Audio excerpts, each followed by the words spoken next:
Olá! Estamos no dia 4 do nosso devocional Um Mês para Viver. Oscilações de energia, conectado à derradeira fonte. C.S. Lewis diz: você não tem alma, você é uma alma, você tem um corpo.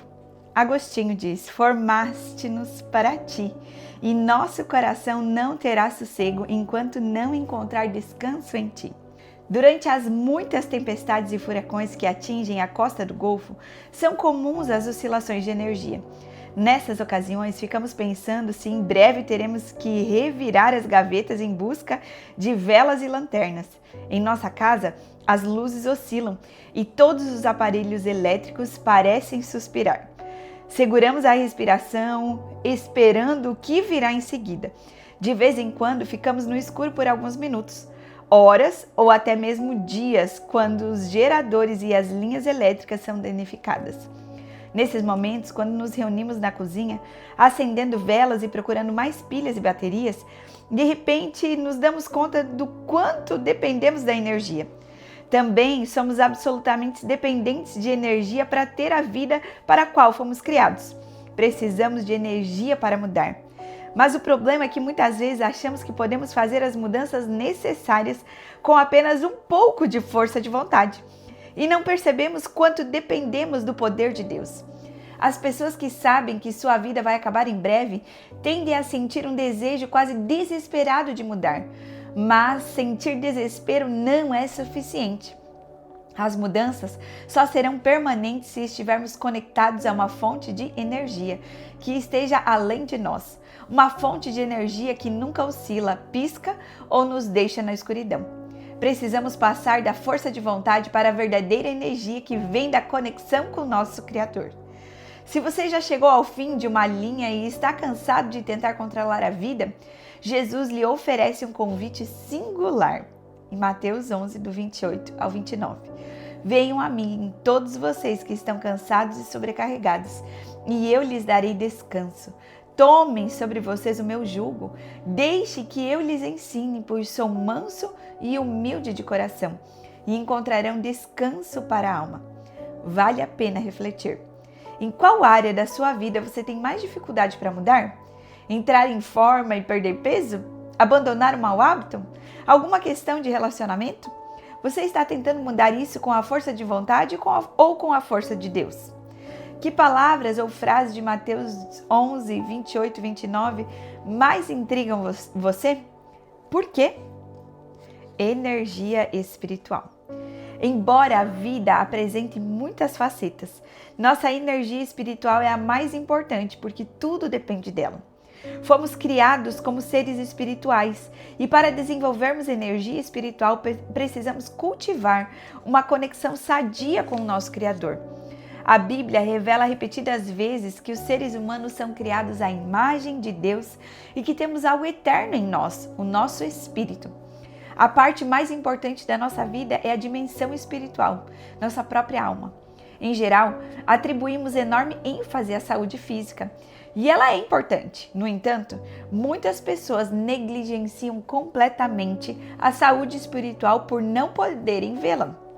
Fala-se sobre crescimento espiritual e modos de estimulá-lo na vida, mas para obter o poder de mudar, é preciso buscar não o crescimento espiritual, mas sim a saúde espiritual. As coisas saudáveis crescem, de modo que não é preciso concentrar-se no crescimento espiritual durante o desafio de 30 dias. Em vez disso, concentre-se na saúde espiritual.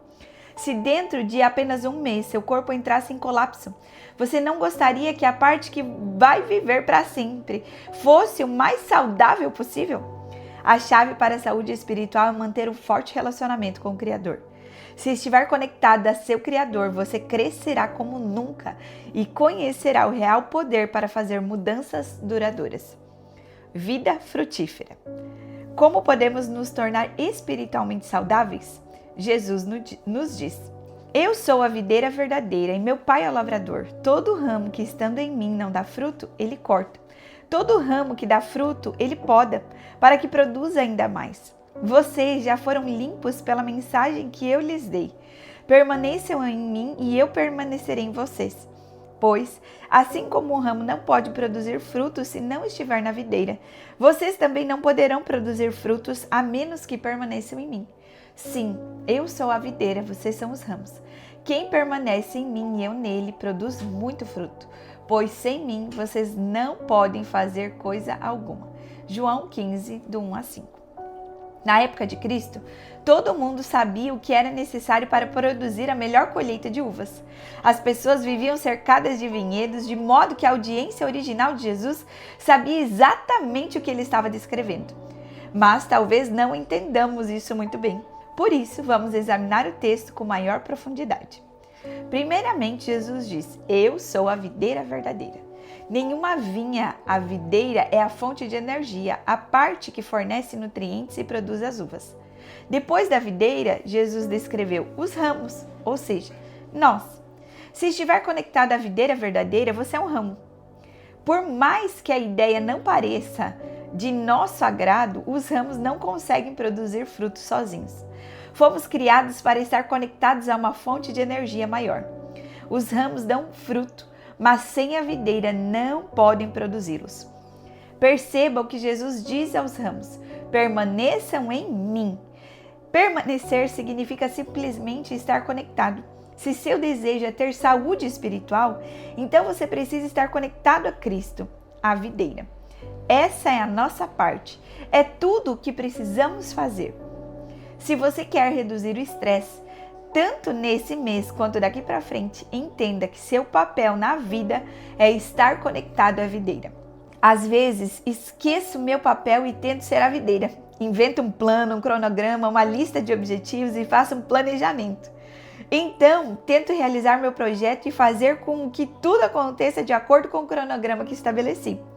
No fim das contas, fico tão estressado que perco toda a minha energia. Fico frustrado, exausto e sem nada para mostrar como resultado dos meus esforços. Esqueço que por si só o ramo não pode produzir vida. Ele só pode extrair vida da videira. Por mais estranho que isso possa parecer, não depende de você produzir resultados. Você não é responsável por produzir frutos. Jesus é. Você não precisa suar, esforçar-se, trabalhar cada vez mais ou disciplinar-se para ser mais espiritual por meio da simples força de vontade. Quando você se der conta dessa verdade, ela lhe trará uma liberdade incrível. Poda perene. Qualquer jardineiro ou vinicultor sabe que a poda é a chave para a produção de melhores frutos. Depois de uma pesquisa, descobri que na maioria dos vinhedos atuais, os agricultores mais experientes treinam os podadores por 2 ou 3 anos antes de deixar que cortem os ramos. Porque uma poda incorreta pode arruinar toda a safra se o agricultor não souber exatamente o que está fazendo. Nosso Pai Celestial, o mestre jardineiro, é um podador experiente. Ele sabe quando cortar, onde cortar e quanto cortar para produzir o melhor em nossa vida. É comum pedirmos que Ele nos abençoe e torne nossa vida mais frutífera, nossa família, nossos negócios, nossas finanças, mas raramente gostamos do processo da poda pelo qual devemos passar para que nossas orações sejam respondidas. Deus poda áreas de nossa vida de modo que possamos dar mais e melhores frutos. Imagino que muitas pessoas que estão lendo esse livro tenham a nítida impressão de que não estão sendo abençoadas no atual estágio da vida. O mais provável é que isso esteja acontecendo porque estão no meio de um processo de poda. Não importa como você se sente, essa é uma boa notícia. O processo de poda é sempre doloroso, mas também produtivo. Você tem um Pai Celestial que sabe o que está fazendo. Ele o está podando nesse exato momento para que você dê mais frutos. O desejo de Deus é que você cumpra o propósito final para o qual Ele o criou, ser o mais frutífero possível. Tudo que você tem a fazer, seu papel único, é ser ramo e estar conectado à videira. Se estivermos conectados à videira, seremos espiritualmente saudáveis e ficaremos cheios de sua energia. Confiar em Deus reduzirá o estresse e permitirá que tenhamos a liberdade de nos envolver plenamente com a vida.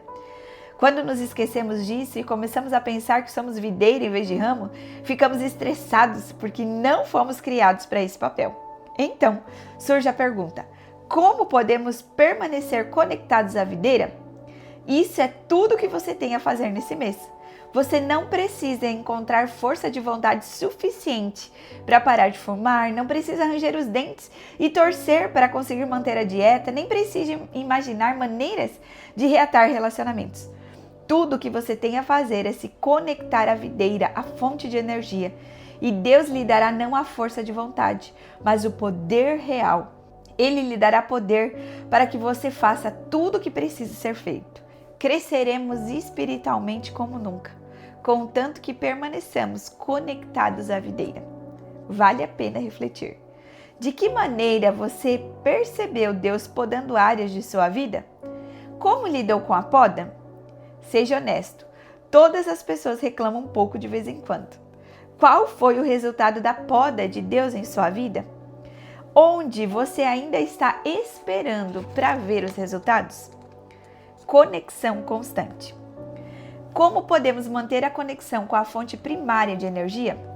Assim como nutrientes, água e sol são necessários para que os ramos produzam uvas suculentas em quantidade, precisamos de 2 conectores para permanecer sadios, crescer e produzir o melhor fruto. A comunicação constante é o primeiro. Hoje em dia, mesmo trabalhando em casa, as pessoas ficam constantemente conectadas com as suas empresas pelos aparelhos de comunicação de alta tecnologia. Mais do que isso, precisamos estar em constante conexão com Deus. É pela oração que nos mantemos conectados a Deus. Ao levantar pela manhã, é fundamental que você comece o dia de maneira correta, simplesmente conversando com Deus. Você pode falar das suas preocupações e expectativas para aquele dia. Ou talvez queira simplesmente agradecer por ter mais 24 horas de presente, pensando como Deus gostaria que você as gastasse. Nas palavras de Hudson Taylor, não faça o concerto antes de afinar um instrumento. Comece o dia com Deus. Mantenha a conversa em andamento pelo resto do dia. Não é preciso usar um tom formal nem parar tudo o que estiver fazendo. Você não precisa conversar com ele em voz alta, porque Deus conhece seus pensamentos antes mesmo de você falar. Sendo assim, simplesmente compartilhe com ele da maneira honesta o que está em seu coração. Converse com Deus durante todo o dia sobre os problemas que você está enfrentando, as decisões que tem que tomar e as surpresas pelas quais é agradecido. Quando se sentir irado ou estressado, converse com Deus sobre isso. Derrame tudo sobre ele. Ele aguenta. Você pode estar em oração durante todo o dia, permanecendo assim conectado a ele. E o próximo elemento necessário para a conexão espiritual saudável é a confissão constante. Isso não significa que será necessário procurar um pastor, um sacerdote ou outro ministro e contar-lhe o último podre da sua vida. Tampouco que você deverá castigar-se e sentir-se mal por algum tempo. Não. Esse é simplesmente outro aspecto da sua conversa constante com Deus durante o dia. Quando tiver consciência de algo que não deveria ter dito ou feito, ou de algo que não fez, mas acredita que deveria ter feito, simplesmente confesse e siga adiante. Todos nós somos obras em andamento. Falhamos e caímos em tentações nos momentos de fraqueza, mas não precisamos permanecer nelas, nem certamente sucumbir nessas áreas. Se admitirmos os fracassos e pedirmos a graça e o perdão de Deus, Ele se alegrará e limpar nosso coração e restaurar nosso relacionamento com Ele. É um processo diário, momento a momento. Quando fizer alguma tolice, cometer um erro ou pecar, simplesmente assuma e conte tudo a Ele. A confissão significa apenas que você assume a responsabilidade pela falha e admite isso diante de Deus, em vez de criar desculpas ou comparar-se com outros que, em sua opinião, fizeram coisas piores. Basicamente, na confissão, você lembra a si mesmo que não consegue fazer nada sozinho, que precisa de Deus e quer que Ele continue a trabalhar em sua vida, dando-lhe o poder necessário para crescer. Confessar é concordar com Deus que nossos caminhos estavam errados, e arrependimento é decidir andar da maneira dele. A comunicação e a confissão nos manterão conectados à fonte primária de energia, a videira. Essa é a chave para sair da mera força de vontade e buscar a verdadeira força. Resoluções e compromissos são inúteis quando confiamos em nossa força de vontade. Talvez você os mantenha por algum tempo, mas no final das contas, seu próprio poder não será suficiente. Você passa da força de vontade para a força de Deus apenas quando permanece conectado a Ele, para a vida toda. Quais são as barreiras atuais que não deixam você obter saúde espiritual em sua vida? Em outras palavras, o que impede de conectar-se a Deus para que Ele seja a sua fonte primária de vida espiritual? Escreva uma carta ou ore a Deus com toda a honestidade, falando sobre os seus desapontamentos e as suas frustrações atuais. Avalie de que maneira os problemas ou as questões podem estar preparando você para uma colheita mais frutífera. Como você está saindo nas áreas de comunicação e confissão? Em quais aspectos você as praticaria de maneira diferente se soubesse que tem apenas um mês para viver? Que Deus te abençoe.